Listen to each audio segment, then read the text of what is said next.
Good evening. My name is Nick Lowther. I'm a clinician at Judge Rotenberg Center and have worked at the center since 2004, before which I worked at a state-operated residential facility for individuals with developmental disabilities in North Carolina. I've just come to the end of the process of pursuing certification from the Behavior Analysis Certification Board, and I continue to hold a license to practice psychology in North Carolina as well. The first thing I wanted to address was the issue of research, the state of the field on punishment and on applied behavior analysis in general. This book,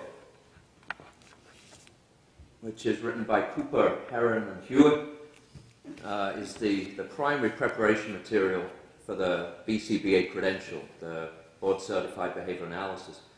And two chapters relative to punishment, one of which talks about particularly contingent electric stimulation, and it cites a Duker and Say's review that cites 46 studies that demonstrated that contingent electric stimulation can be a safe and highly effective method for suppressing chronic and life-threatening self-injurious behavior.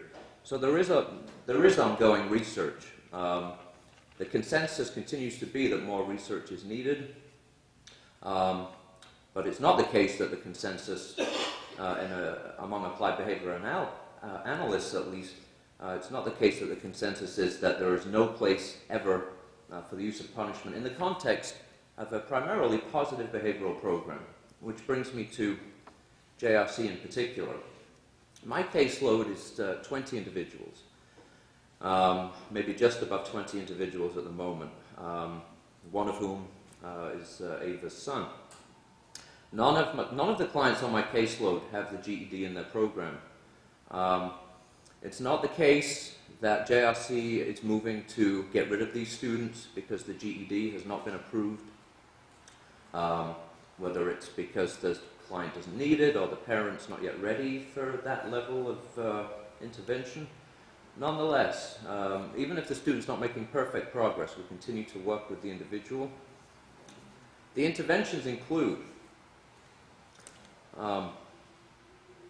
highly motivating and powerful positive reward programs. JRC has developed a very impressive array of positive reinforcers. It developed a Yellow Brick Road, per the Wizard of Oz, and Reward Street, which includes reward stores for the students that include air hockey, pool tables, movies, the Wii games that the students like, sensory items for students, like the little playgrounds with all the balls for them to sense. And the rewards are not static. They're changed out. They change over time based upon our ongoing observations of the clients and their preferences.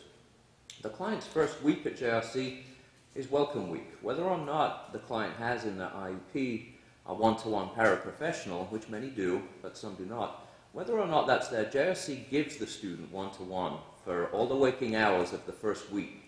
And for me as a clinician, this is great. The student has a week-long preference assessment in vivo. It's not artificial. It's not a sample over 1 or 2 hours, which is what they typically are. This is 1 week long. And the student begins again to experience school, just the beginning of experiencing school as a positive environment. These are people who have not been in school for 1, 2, 3 or more years. If they've been in school, they were disruptive and in the hallway. They were not in class. This is most importantly, this is key for the client, but for a clinician, it's also very exciting to have all of these things available. A movie theater, a snack bar to go with the movie theater, an internet cafe, several swimming pools, an outdoor playground with swings and slides, classroom reward stores in most classrooms with televisions and snacks available and sofas and nice leather chairs right in the classroom for the students to enjoy if transitions are not safe. Transitions for some students, especially with developmental delays, can be very difficult, change in stimulation and environment and so on. The key point is that the positive programming systems at the Judge Rotenberg Center, in my view, and I think in my colleagues' view, and hopefully in your view when you visit, I'm very excited that you will visit the school. I think the positive programming systems are exceptional. when a client comes to JRC, we've established, I think everyone's agreed, they've been to excellent facilities prior to JRC. They've been to the May Center, they've been to the New England Center, they've been to excellent schools across the country. Those can be considered part of the positive behavioral support trial that for our clients sometimes fails. For my 20 students, it continues to be appropriate and effective. But for some students, the supplementary aversive procedure in the context of a very intensive positive program is indicated ethically and clinically, and that's why I oppose all of the bills before this committee today.